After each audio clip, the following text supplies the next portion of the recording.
Hi everybody. So I thought I'd make a quick video just to show you some of the things that I did in one of my online classes this summer. So just to give you some ideas for your online class that you're proposing, hopefully. I think everybody does very different things, but there's some common threads. So this is my astronomy class, the lecture section of the astronomy class that I taught during the summer. And I'll just show you some of the organization that happens on Moodle, all driven through Moodle, as you might imagine. So one, you can see there is sort of a general course materials and info. We have evaluations. We have an introductory video. All the links to the Zoom video conferencing link where people can get on for office hours. My contact information, which is very important because it's such a quick class that students really, they need your help. They need to know how to get a hold of you quickly. And I allow texting in the class, and that's very useful for a lot of students. Okay, so I'll give them the textbook. There's actually a video game in this class, so that's fun. But let me just show you how the courses are organized in general. So it's organized by week. And for instance, here's week 1. And you can see we have, a little bit of fun video here to start the week off. And they have to figure out what the why the theme for this week is space cats in this first little video.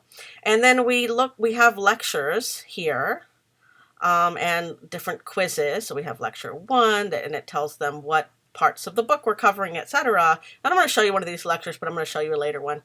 And chapter 1 quiz. We go very quick in this class. You can see we already have chapter 2 in this first week. I made a checklist for them to make sure they're keeping up with stuff, and a discussion forum for questions that maybe they haven't emailed me or texted me about. And that's also so that other students in the class can answer those questions and reply, etc. So let me just skip down to one of the later weeks. Let's see.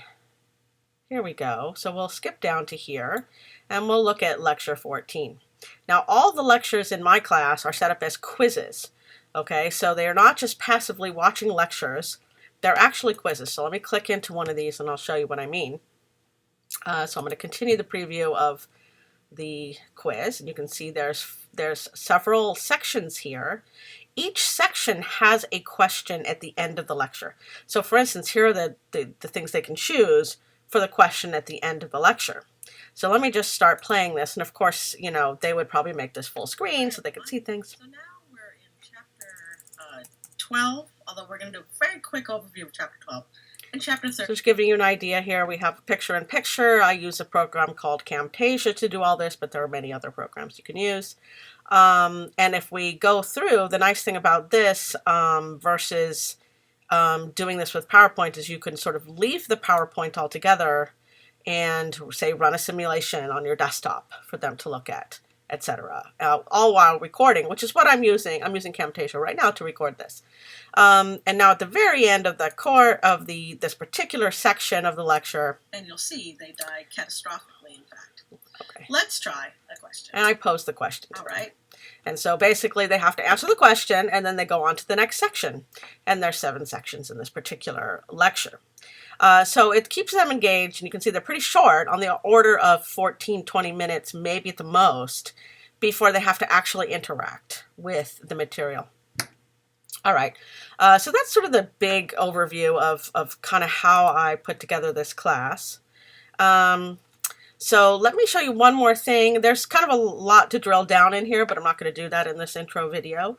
I'm happy to show anyone how to use any of these tools, how to build these lectures with interactive material, all of that. Of course, there's other professors who have made classes, like Sarah Soika's made class with these interactive quizzes, and so she knows all about that as well. So feel free to ask. Let me show you one more thing that I didn't use in my online classes because I didn't know about it yet, but now I do. And it's called a Flipgrid. And so what is Flipgrid? Well, it's this video interactive discussion software, and I'm using it in my Common Experience section. So I'm going to show you one of these. So basically, I've set up a class called Common, CE 2018 Section C, which is my section. And then every week I'm asking them to record video about what they thought about the lecture, let's say, the Monday lecture. And we do other things with the Flipgrid too, but it's a nice way to get them to actually interact with material. Let me log in real quick. Okay, here we go. This is the student view. And so all of my students record videos about what they thought of Monday's lecture. And they can put little silly hats on themselves. It's very fun. They can record video responses to other students, etc. I'll just play the beginning of this. So in his lecture, he basically said that we all want to, be like each other at some point in life. So we have to, work together as like a community, not like in today's world, the community always is ready to judge each other, and that's not how the community should be. And I think for non-online classes, it's very cool. But for online classes, it's even cooler because you get to see the face of your online colleagues, and people get to know each other a little better. So I'm very excited about using this in my online classes coming up this summer. Anyway, I know this is a short video just to give you some vague idea of what an online class looks like here at Randolph. It's not the only one, so I hope there's lots of other input from everybody else about what their classes look like. And how they're building them on Moodle. Anyway, I really hope that you submit a class for the online program. Thanks for listening.